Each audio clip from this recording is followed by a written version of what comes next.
Brothers and sisters, tonight's meeting is primarily to address the issue that we in Solidarity and others in the Yes movement believe is getting to boiling point.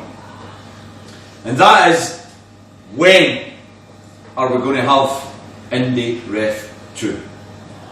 Because we are all aware that Brexit has caused massive confusion, massive debate, massive division, primarily among the British ruling class, among what I would refer to as the Unionists. The Unionists are divided right now. Some of them think, with their little Englander hats on, that they can rediscover the empire, that they can get rid of every other link to Europe because they're big enough and tough enough to become the Britain of old, and they'll survive on their own. Those are those down in Parliament who want a no-deal Brexit, because why have any deal? You don't need, we're big enough, we're the bulldog Britain, we can stand on our own 2 feet according to these individuals.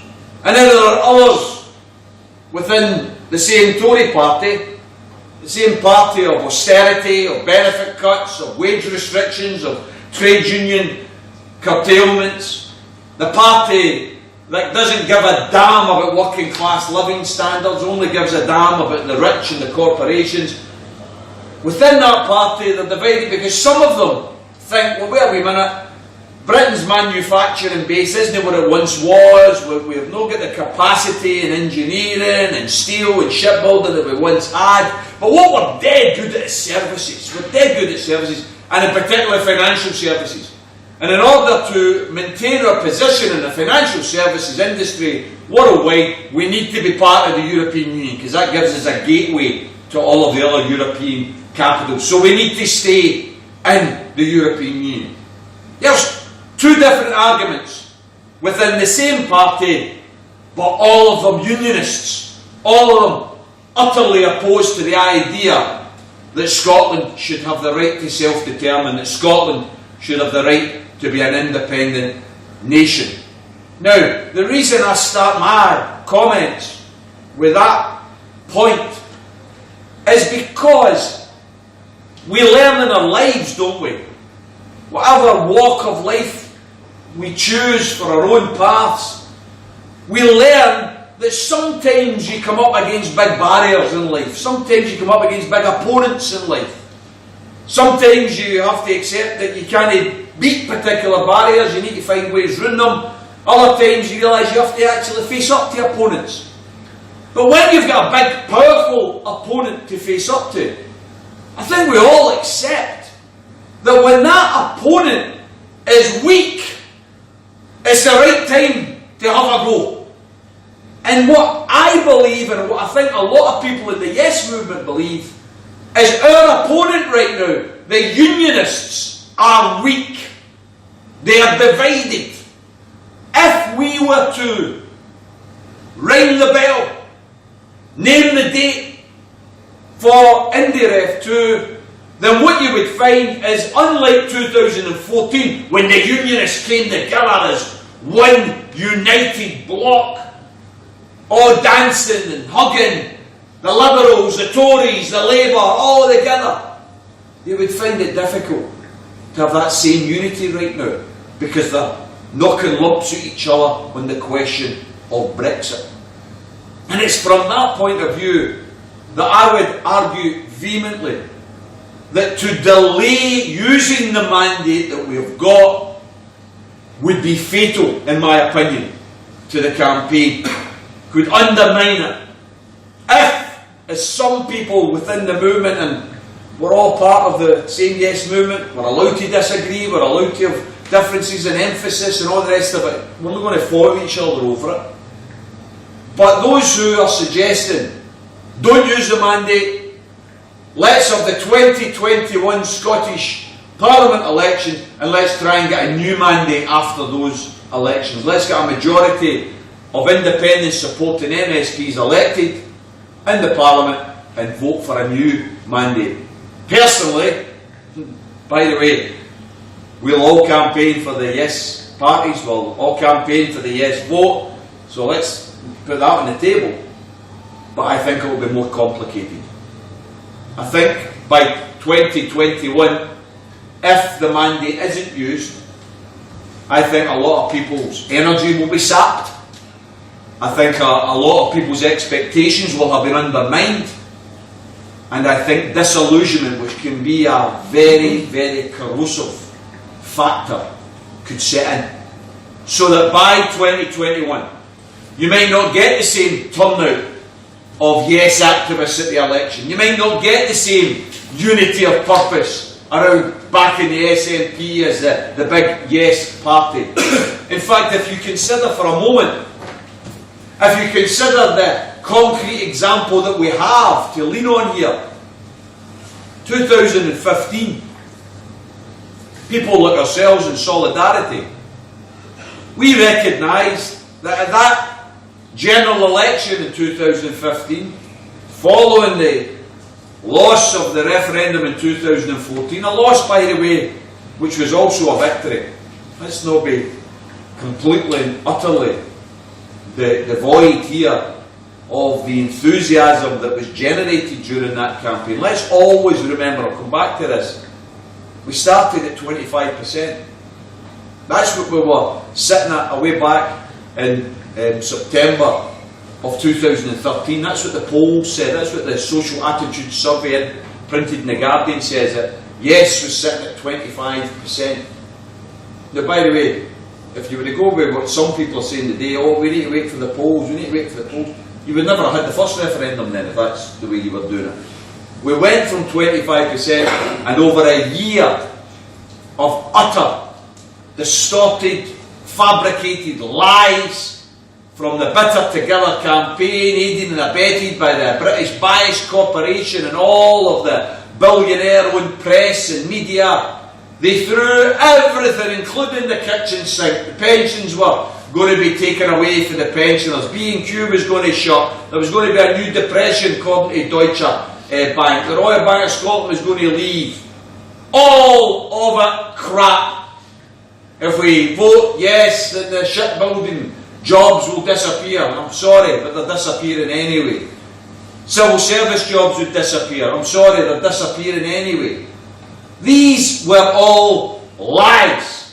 Lies that were manipulated and planted in order to frighten people. It was called Project Fear, and it worked. It worked with a section of the community, particularly the elderly. Didn't it work with the young? If you look at the psephology, if you look at the feedback from the vote, you will see that up to 70% of under 30-year-olds voted yes. We have got young people backing us. Where we fell down was the over 65, 60 and above. We lost by about 59–60%. And unfortunately, well, not unfortunately, I don't mean that personally for any of them, but there are more of them. And that was a heavy weighted vote. Also, I've got to remind you, and again, remind the SNP about this, the yes vote was predominantly working class. Predominantly a working class vote. You examine the yes areas, the North Lanarkshires, the Glasgows, the Dundees, these were working class areas that embraced the idea that if we had independence we could actually enhance our ability to tackle poverty and inequality and low wages. We could improve education, we could improve schools, we could improve the health service. In other words, we could do the things that working class people want for their communities and for their families. Independence wasn't an end in itself, it was a means to an end. It was a means to making Scotland a better, a fairer, a more equitable country. And that's why I believe the working class were so enthusiastic about yes in 2014. However, this is the point, isn't it? After we narrowly lost, we went from 25 to 45, despite all of the lies and the distortions. It was George Monbiot who said in a column that if we did win, it would be an utterly remarkable result and victory for social media over corporate media, because he'd analysed it and looked at the situation, and the whole of the corporate media was for the British establishment, stay in Britain. Only the social media gave a voice to the Yes movement, and yet we climbed for that 25 to 45. So when that election was announced, Solidarity said, well, wait a minute, we have to witness what they did. What did the Unionists do in 2014? They came together. Libs, Tories, Labour, they came together. And what we argued was that's what the Yes movement should do in the general election in 2015. Instead of Socialists standing against the SNP, when we weren't going to win seats, yeah, we would win. A few hundred votes here, a few hundred votes there, maybe 1,000. But what would you do? You wouldn't win any seats, but what you might do is take enough votes off the main Yes candidate that would allow the Unionists to win. So wouldn't it be better to unfurl the banner of unity and say, unite behind the biggest Yes party, unite behind the SNP? And by the way, as a socialist, some of us get criticised for it. We actually lost some members, Solidarity lost some members because of that stance, and you know, that happens. I'm not going to condemn those who left the party because they thought we were betraying socialism by supporting a nationalist party. But the truth is, the SNP made it easy to support them. Why? Because they said they were anti-austerity. They said they were anti-Trident.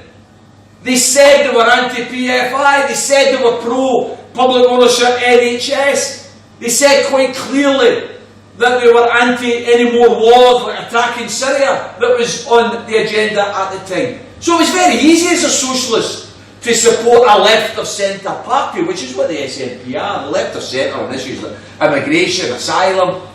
Absolutely no doubt about it. We united behind the SNP. What happened? There was an absolute earthquake in Scotland, political earthquake.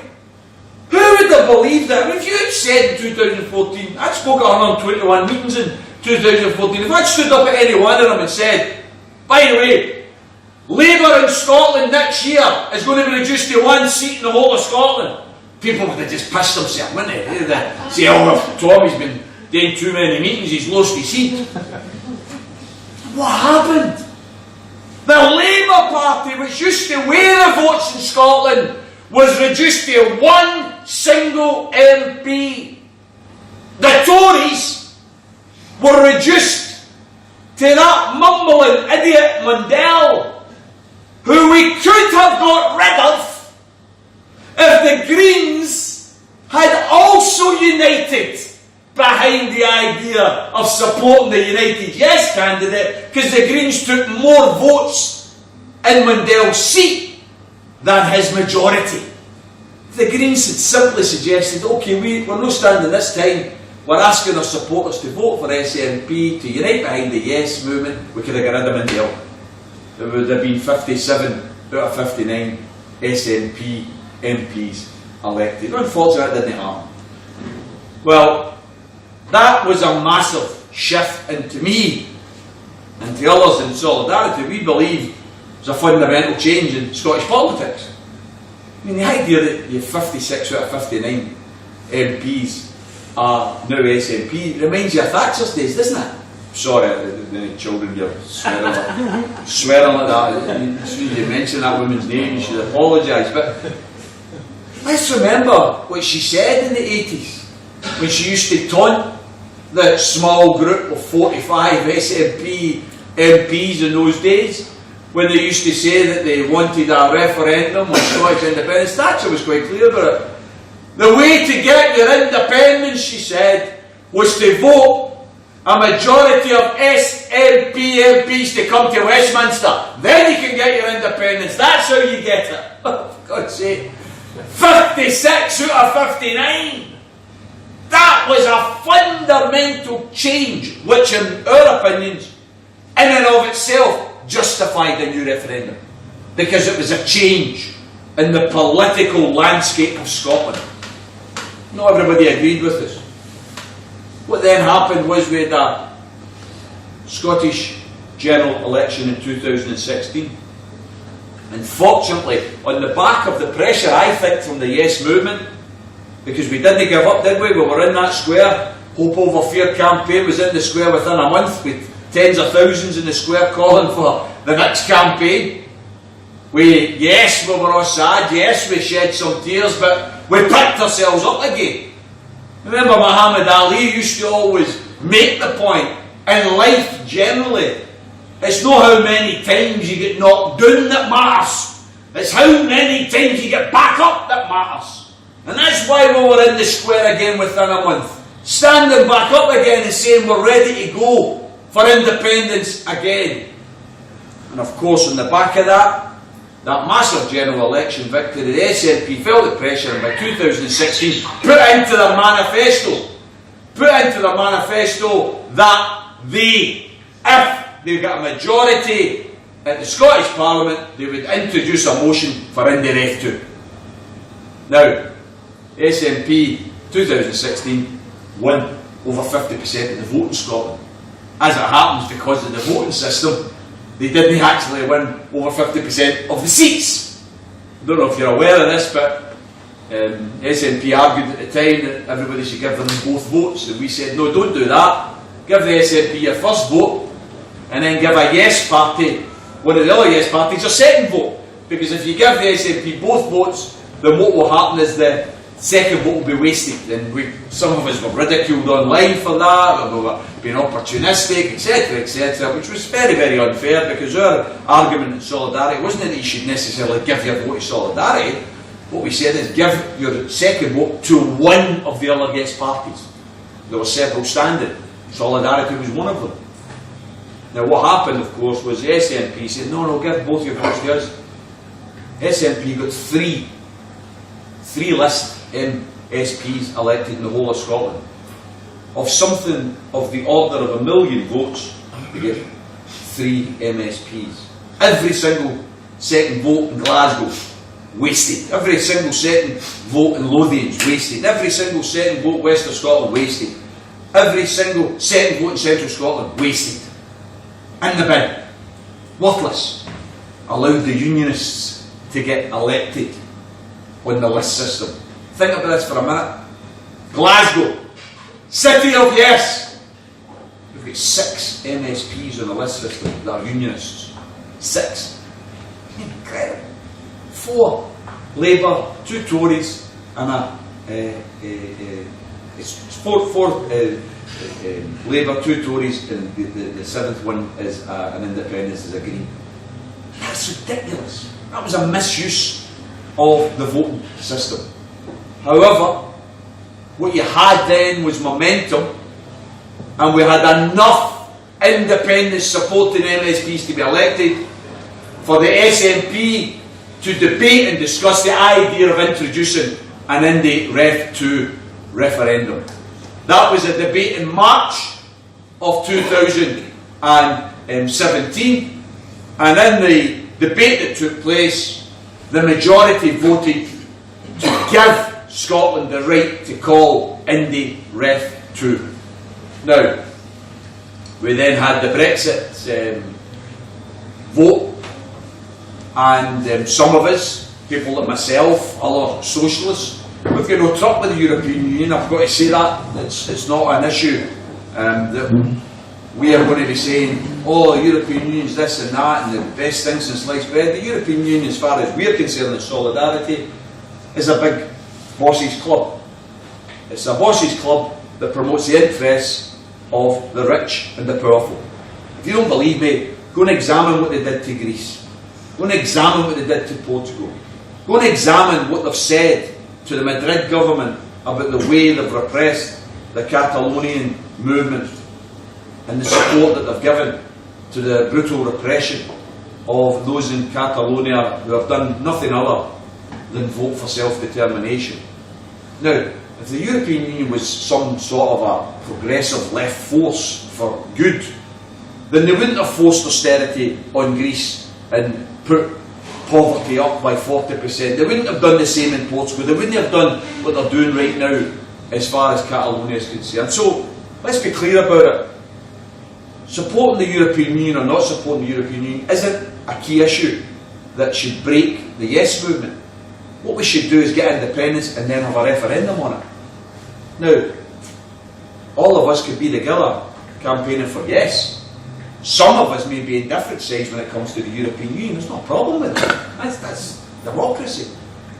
Some of us don't think that Scotland, as an independent country, should have any monarchy or any contact or any relationship with the monarchy. Some people in the SNP think we should have a slimmed down monarchy. As I've said it before, I'll say it again, we're not interested in putting them on a diet, we're just interested in getting rid of them. But that's a question we can have after independence. Some think that we should remain a member of what I think is a militaristic, aggressive club called NATO. SNP members think, yeah, we should be in NATO. Well, I don't think we should be in NATO. I think it's a nuclear alliance that we should have nothing to do with. I think it's a militaristic, aggressive alliance that supports imperialism. We don't need to decide that now. We don't need to follow up with that now. Let's have independence.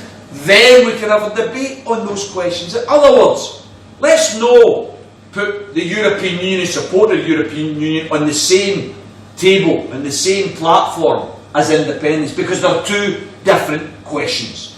You can support independence without necessarily supporting the European Union, and you can support independence and also support the European Union. They're not mutually exclusive. But what happened was the SNP in the referendum on Brexit campaigned for Remain. And the mood of Scotland was clearly for Remain. 62% of Scotland voted to Remain. Then there was a snap election. Remember the snap election in 2017, the election that May thought, if she called it, what she'll do, she'll increase her majority, they'll get rid of Jeremy Corbyn, he's going to get dumped because he's going to get the worst result that any Labour leader has ever got, and every single pundit, every single news programme, every single newspaper had already written Jeremy Corbyn's political obituary. He was finished. And of course what happened was that Jeremy Corbyn defied all of those pundits and got a 10% increase in the Labour vote, largest increase since 1945, and the Tories lost seats rather than gained seats, Labour gained seats, and the SNP went from 56 MPs to 35 MPs. Now, by the way, incredible narrative, isn't it, in the Unionists? SNP lose the election! I'm sorry, but it's simple arithmetic. You know, 35 is more than half of 59. And if you win more than half of 59, you've won the bloody election. SNP didn't lose the 2017 election. They did lose some seats. And here's the rub. Here's the point that I made earlier about disillusionment. What happened to the SNP vote? They lost between 2015 and 2017.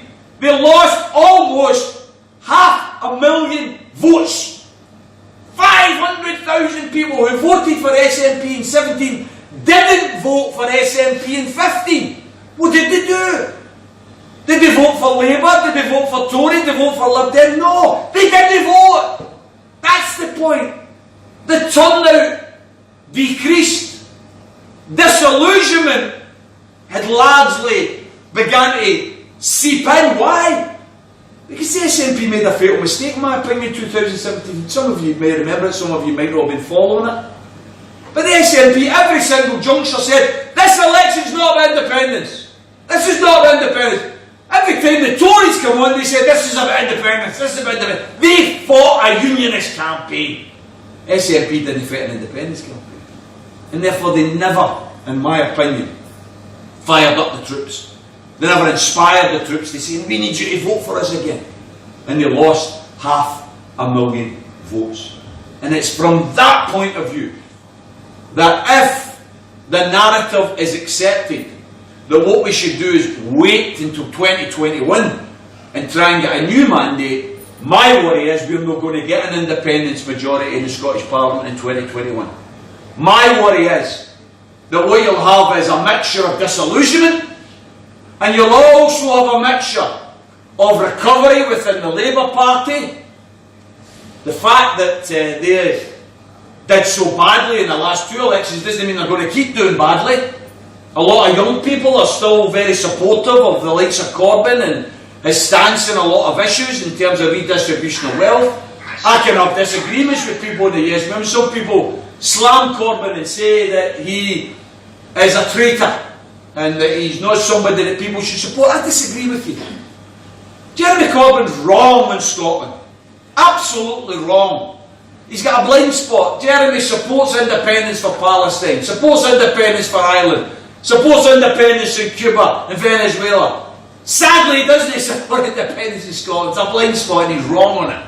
And that's why, at the next general election, Solidarity will not support Jeremy Corbyn, despite the fact we share 90% of his policies on wealth redistribution, taxation, nationalisation. But he doesn't support independence, which is wrong. Fundamentally wrong. However, in England, I will gladly call on people to vote for Jeremy Corbyn in England. Gladly. Gladly say that he's the best option out of all of the other options available. But in Scotland, by the time of the Scottish Parliament election, you might find that it's not as easy for the SNP to pick up and sweep up all of those votes because of a combination of confusion and disillusionment. And that's why, in conclusion, brothers and sisters, we believe in solidarity. And timing is important in politics. And we have, in the 2017 election, a mandate for IndyRef 2. In the vote that took place in March of 2017, democratic debate in the Parliament, they voted for IndyRef 2. Then, in the 2017 election, the SNP said, if we win a majority of the seats, it will be a recognition of the mandate for IndyRef 2. They won 35 seats. That's a majority in Scotland. That's what we call a triple lock mandate. It's a threefold mandate. And by the way, very, very important to identify the difference, because some people are confused, I think, with, oh, well, you want IndyRef 2. Surely you want Brexit 2. Surely they're the same things. I'm sorry, they're not. Just pause for just a wee minute here. Because England and Wales voted for Brexit. They then had a debate in Parliament where they moved Article 50 to implement Brexit. And the parties voted overwhelmingly. Labour and Tory voted for it. They then had a general election. Remember this now.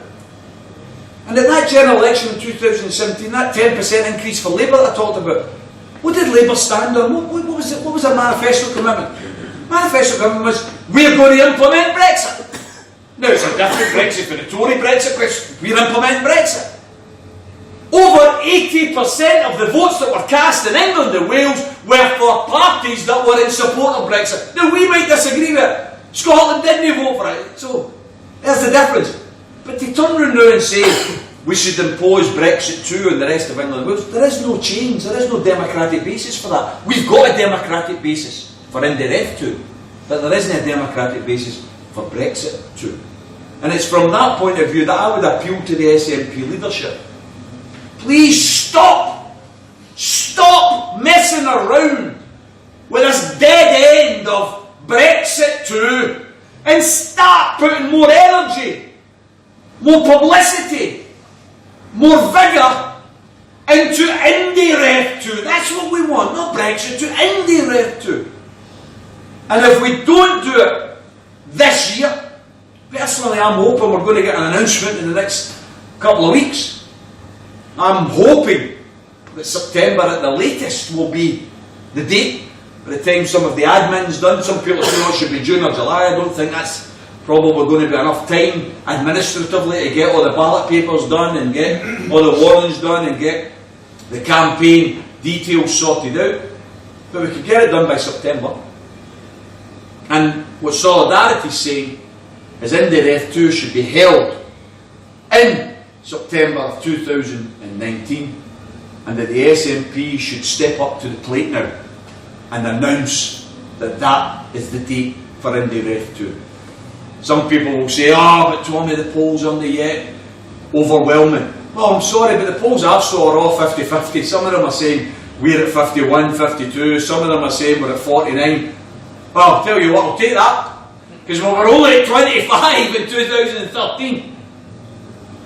We're at 50-50 right now. When the campaign begins, we can take that to 60 or 65. Absolutely no problem. As long as we've got the energy, the commitment, the unity of purpose, then we can win in the ref too. But if it's delayed and there's more dithering, then my worry is disillusionment is going to set in. So brothers and sisters, we would ask each and every one of you, yes, if you're a socialist and you believe in an independent socialist Scotland, join Solidarity. If you're just a yeser here tonight and want to hear the arguments, brilliant, please get involved in the demonstration, use the mandate demonstration, March 24th in Freedom Square, just round the corner from here, where we're calling on the yes movement, the grassroots yes movement, to come together and say loud and clear, use the mandate. By and large, what we're saying, as socialists in the indie movement, is the time to strike is now. The enemy is weak.